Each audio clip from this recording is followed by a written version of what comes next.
Hi, I'm Scott Mansell from Driver 61 and welcome to our driver analysis series where I'll be using my 15 years of coaching experience to analyse your onboard footage. Now, the idea of these tutorials or these analysis sessions are to give all viewers some insight into how I would analyse racing drivers during a race weekend so that you can take away some strategies and some ideas to use the next time you're on circuit or in a sim.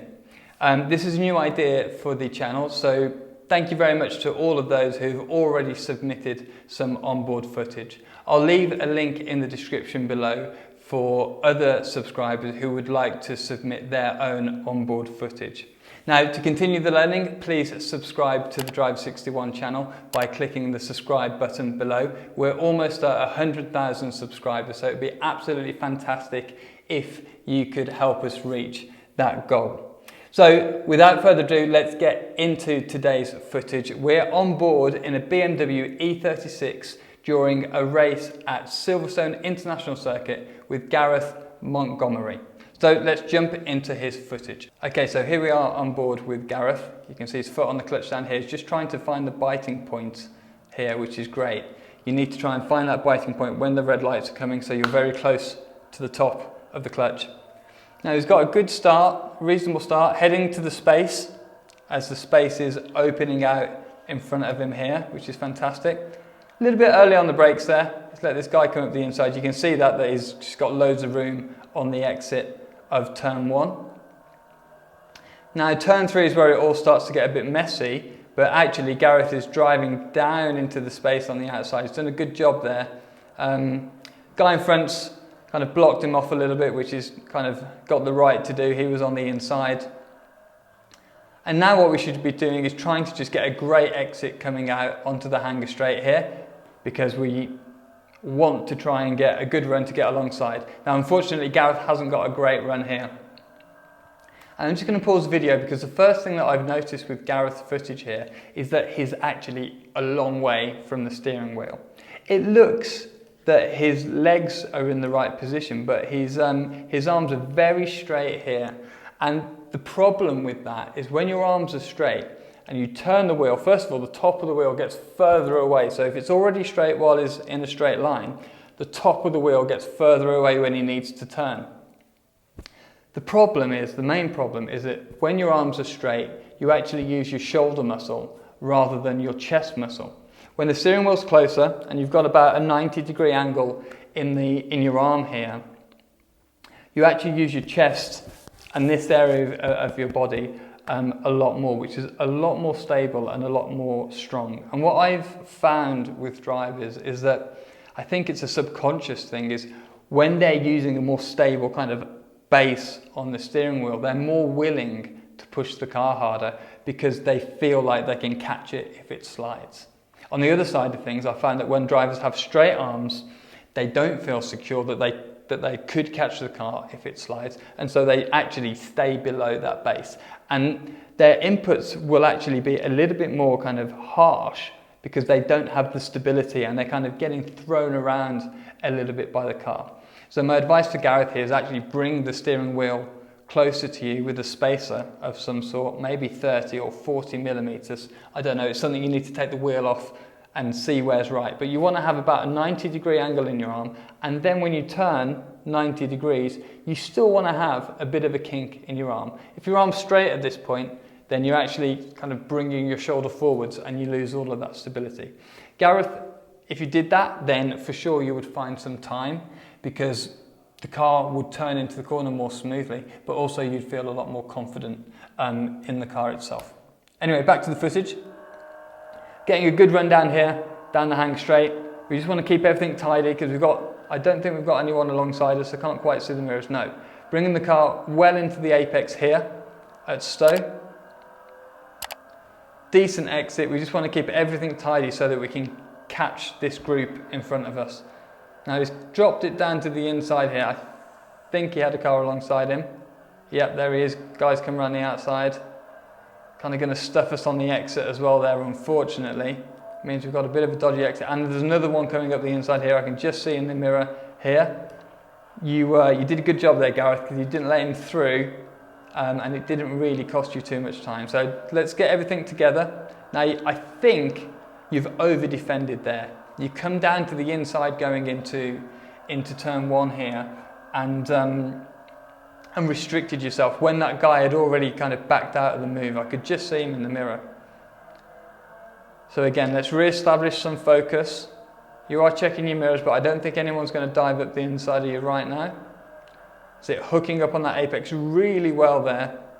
Just aiming to get on the throttle as soon as we can, because we need to carry the speed coming down the hanger straight here. Now, that one's obviously a bit quicker. I think he might be in a different class. So we won't worry too much about him. Keeping it tidy. Make sure you vision down at the apex here. I could hear you a little bit hard on the accelerator initially there.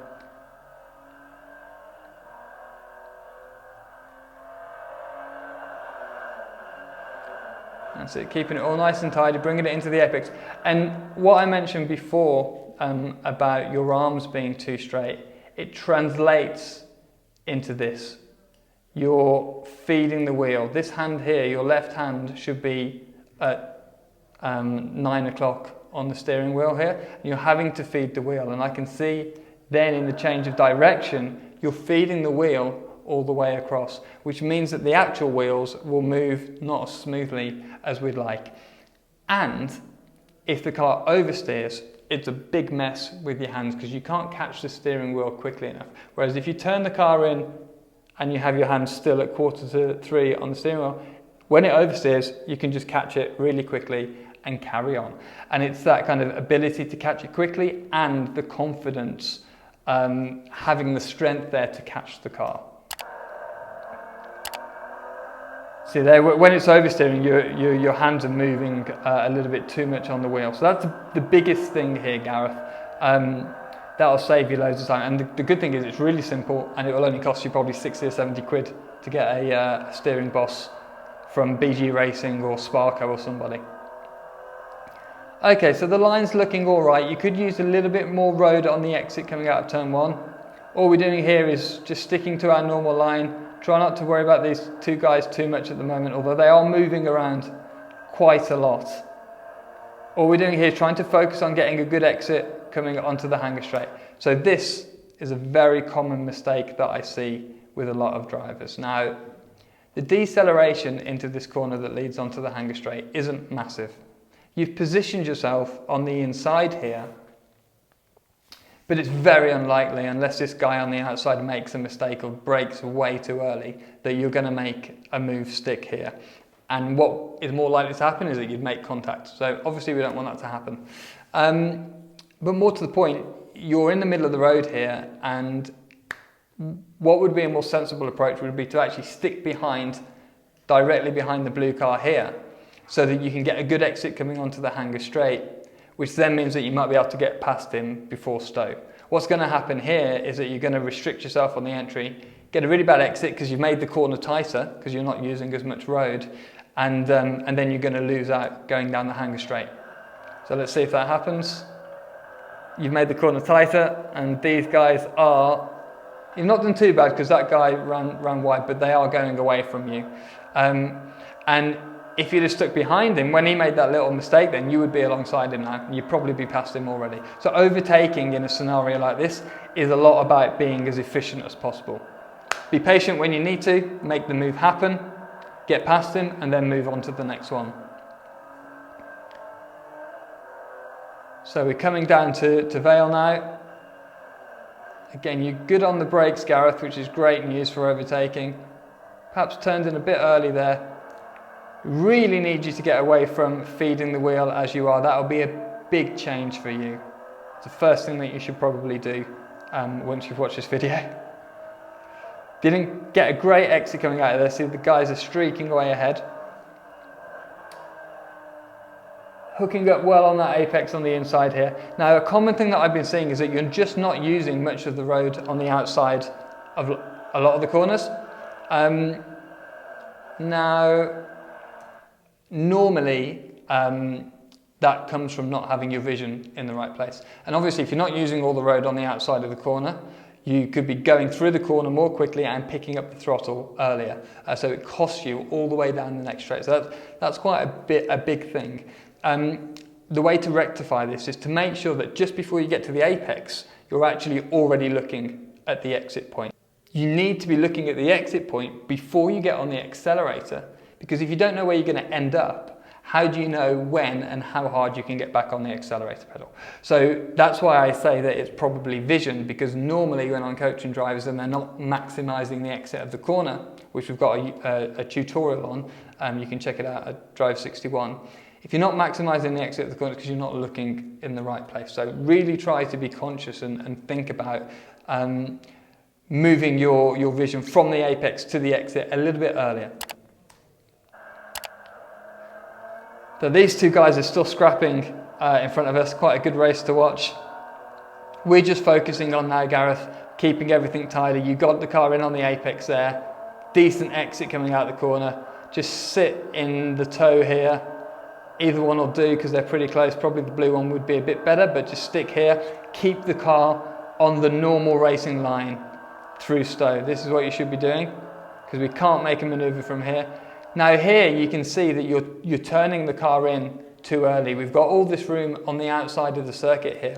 So it's a common theme that I've been seeing in these first few laps, is that when you're behind a car, you drop the car down to the inside quite early. It's quite a common thing actually, and normally it's because when you're right behind a car you can't really see so much, and a driver will actually just prefer to drive into the space so they can see something, even when it's going to restrict their line. So what I would say to you in that situation, you need to be using your peripheral vision with the entry point, with things that are kind of flashing by in your peripheral, rather than looking through. Now you can still see a bit, it depends on the car that's ahead of you, but you can normally still see quite a bit.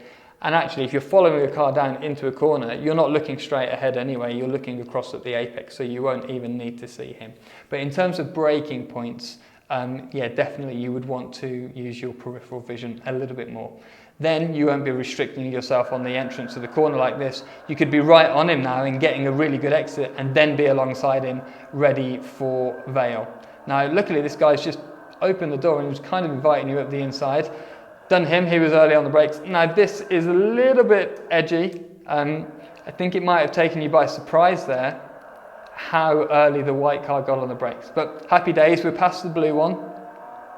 Don't exactly know where he is in the mirrors, so just have a look at those coming down here. I can't see him anywhere. So now we just need to keep, oh, it's just popped up here in the mirror. Don't worry about that, he's not going to make it through here. So just keep your focus, keep everything tidy. There's going to be no move coming through here. We can see the car's dropped back a little bit now behind, so we're just focusing on catching this car up. Keep the car on the normal line.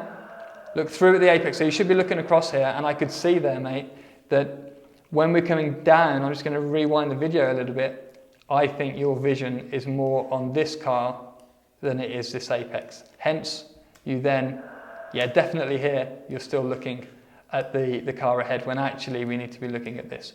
So that's probably down to you being taken by surprise how early this car has been on the brakes.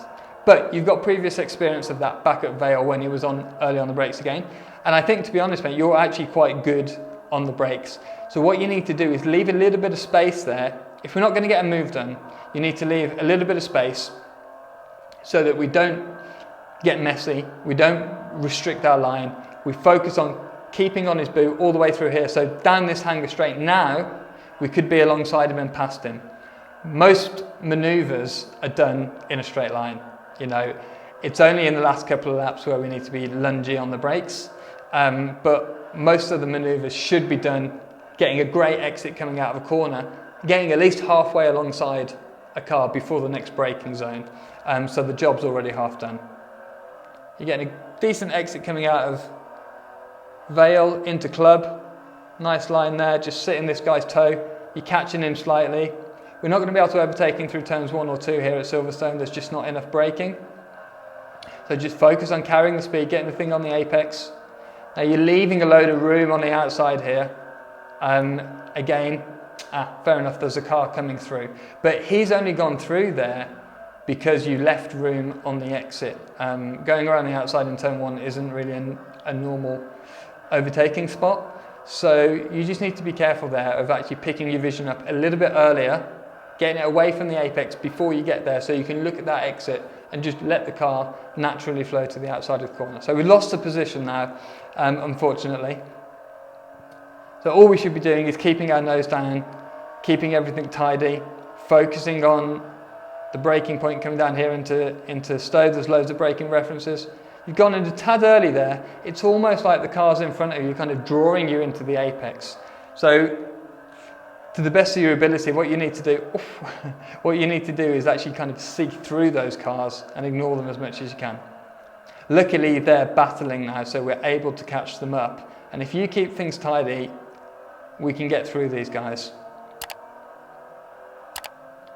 Got a good exit there. Oh, just caught the sausage curb on the inside here. So we just want to be staying behind this car now, using your peripheral with the white line, with the curbing on the outside. Now looking at the apex here, now looking towards the exit. And again, see how you're in the middle of the road and the white car is using a lot more of the road on the outside there. So he'll be able to carry more speed through that turn one. These guys are slowing each other down, which is great. Get it on the apex, look at the apex, there you go, good.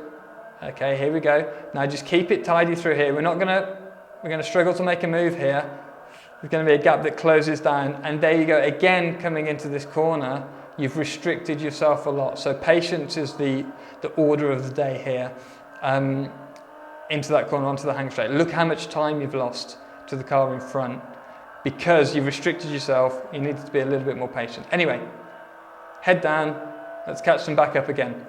Now you can see here it's important to be efficient through the traffic because you've had a few missed opportunities here and you could have been past these guys and onto the next pack ahead, but you're still kind of messing around with them.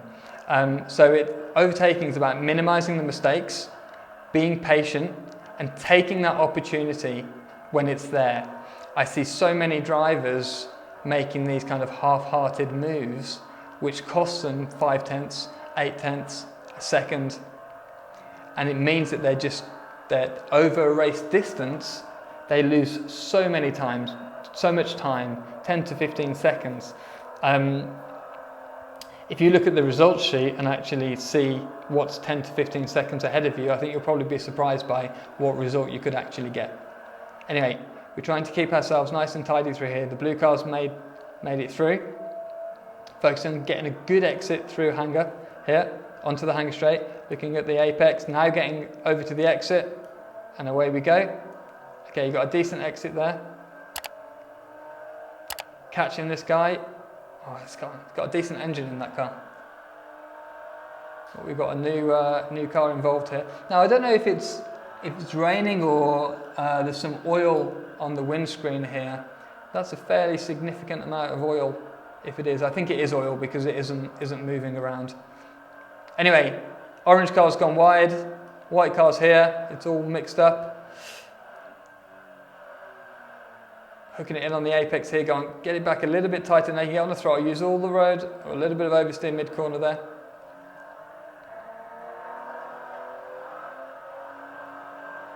Oh, you've got a good run here, Gareth. Guy in front when you saw the brake lights flash. Now bring the car back in line, So again, half-hearted move there. Now I think you're probably doing it for the vision, but you've restricted yourself. You've moved yourself back a couple of car lengths. Oh, so we've snuck it around the outside here. Can you keep it there? No, not quite. So you're great on the brakes into the big stops, Gareth. So I would focus as much as possible on getting the thing up the inside because we've been around the outside a couple of times. The guy in front knows about it. We're not gonna make it past him that way. You can see when the brake lights come on and off, that's him tapping the brake pedal to bring the pads back onto the discs because sometimes they get pushed away. Go on, get back on the throttle, get a good run here. Dive the car down to the inside because you're getting a good run. If you move the car down to the inside here, there you go, and up the inside because you are fantastic on the brakes there. That's it, you've got it all slowed down. We're a little bit handsy with the steering wheel there, which would be rectified by you putting a spacer behind it. So there we go, just seeing the car disappear in the mirrors here. You're getting a good run. He's not alongside you, so just focus on the next corner ahead now. Great entrance. Nice. Again, still be using a bit more road. That was much better though. That was much better than it had been. Loads of speed. I presume that you gapped the car behind. You've got better pace than these two cars that you're racing against. It's just a little bit inefficient when you come to overtake them. I think when you're by yourself and keeping it nice and tidy. Oh, we've missed the apex. Come on. When you're keeping it nice and tidy, aside from making mistakes like that one, which probably cost you half a second or 7/10, you'll be quicker than these guys. So it's just about minimizing those mistakes. So just be thinking about our braking point here coming into Stowe, getting the vision down to the apex here, apex, apex, apex. Now looking towards the exit on the outside here. Good stuff. Still a little bit of room on the outside there where you could probably get on the throttle a bit earlier. Now we know you're good on the brakes here, so you're going to catch this car up. Great stuff. Good entry there. Let's go. Focus on getting the car back on the throttle. I ran out of road a little bit early there. I think you might have had to back out the accelerator. So the blue car's got away from you just a little bit. The car looks like it oversteers towards the end of these slower corners. As in, you're kind of going through and then all of a sudden it oversteers at the end. That can sometimes be because of the roll bars in the car. Like the car's supported, and then the roll bar gives up and causes that kind of, just did it again, that horrible rollover oversteer. So speak with your engineer about what roll bars your car's on and maybe consider a stiffer rear roll bar.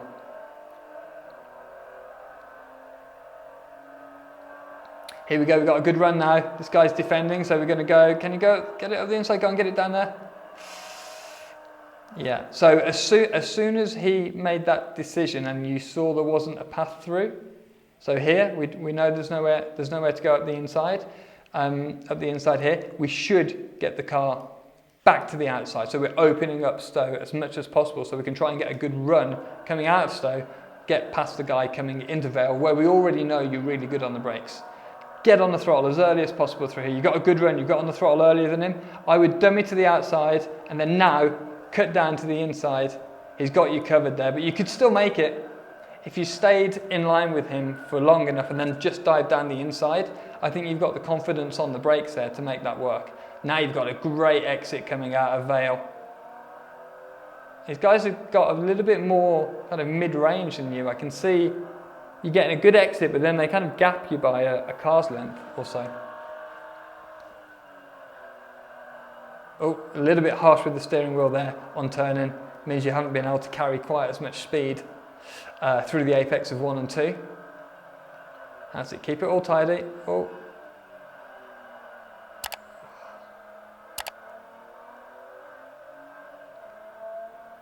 Keep it tidy through here. We're just looking for a good exit coming down the hanger straight. Oh no, Gareth. Okay, bad exit there. You can see that we've lost a lot of time.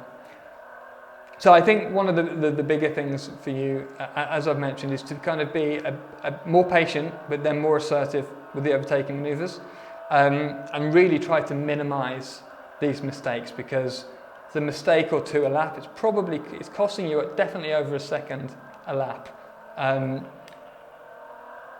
But it comes from the overtaking. You know, you need to be really proactive with the overtaking, make sure that it sticks. Okay, that all looks pretty good. Just focusing on getting our head down, keeping it all together to overtake this car ahead. We must only be a few laps away from the end now. I can see the video's not got too long to go. I think the challenge from behind has gone. I can't see this guy in the mirror anywhere here. So we're just focusing on really braking as late as we can without making any mistakes. Maybe not that late. So what you should consider there, because you've made a mistake a couple of times going into turn 3 into the loop, I think it is. You need to use your peripheral a little bit more for the braking zone, because when you've got a car in front of you, you keep on missing the braking point and running too deep. So there's loads of stuff on the left there. You've got the entry curb on the left-hand side, which you can really use as a braking point, whether it's exactly on the point or 10 metres after or 20 metres before, I don't know. But use your peripheral a lot more. Then you'll be more consistent with the braking point. Then you'll be on the boot lid of this guy, and then you'll be in a much better position to overtake him. Okay, that's it. Keeping it tidy, coming into there. We are catching him, but only a little bit. That's great. Might want to consider, I was going to say, keeping it a little bit tighter through the left, because you're struggling through the right-hander now. So you struggle through that right-hander to actually keep it on the road. Now this guy's gapped us again. It's a bit of a mistake there. Couple of laps to go. Hooked up on the apex. There's still a load of room on the outside here, Gareth, that you could be using. Good on the brakes here. Vision down at the apex. That's it here. Now looking towards the outside. Now looking towards the apex on the inside, so we know where we've got to end up. Now searching for this apex on the inside. Where is it? There it is. And away we go, looking for the exit. That all looked pretty good.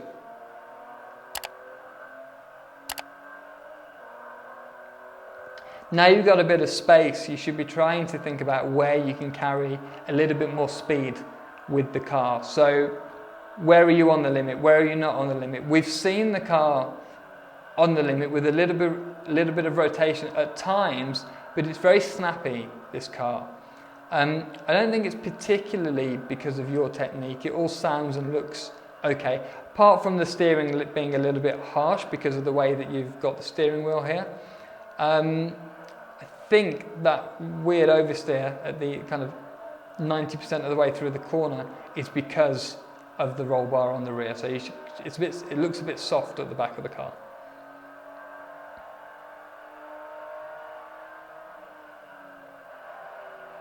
So I think the blue car's picked his pace up a little bit because you were catching him. There's a car coming back on the track here, just be careful. You were catching him fairly easily before. Now, there's a bit of traffic up ahead, so this could be a good opportunity. I think it's traffic, I don't think it's for position. I think they're back markers because we're catching them quite quickly, but this could be a great opportunity to trip this guy up in front. Again, you missed the apex there, mate, so you really need to focus on looking through the cars when you're behind them, using your peripheral for the braking zones, because that was an opportunity while the blue car was tripping over that red car. It was an opportunity to get past him, and we've missed that, unfortunately. I think that might have been the last lap as well. Good, you got the car in well there. Off we go. Again, a load of room on the exit. Yeah, we need to be using another car's width on the outside of a lot of the corners. Restrict the left-hander here, or you've gone in deep. Now you're going to get a crappy exit coming through second part of Vale. And on to the start-finish straight. Can we see the checkered flag? Was that the checkered flag? We got one more lap. I think we've got one more lap. This is the last lap. Now, oh no, the white car's back. Goodness. Okay, Gareth, here you go. Now it's time for do or die. So I'd try and stick with him here. And then we know that you're great on the brakes at Vale. So just keep everything nice and tight here. Is that the same white car from before? It looks very quick now. No, I don't think it is. Oh, get it in.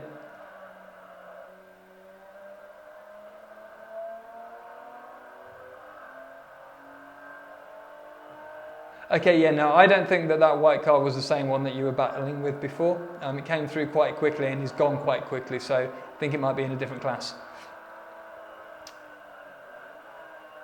Okay, so the blue car's gone now, unfortunately, and I think this is the last lap, so we're not going to be catching him up there.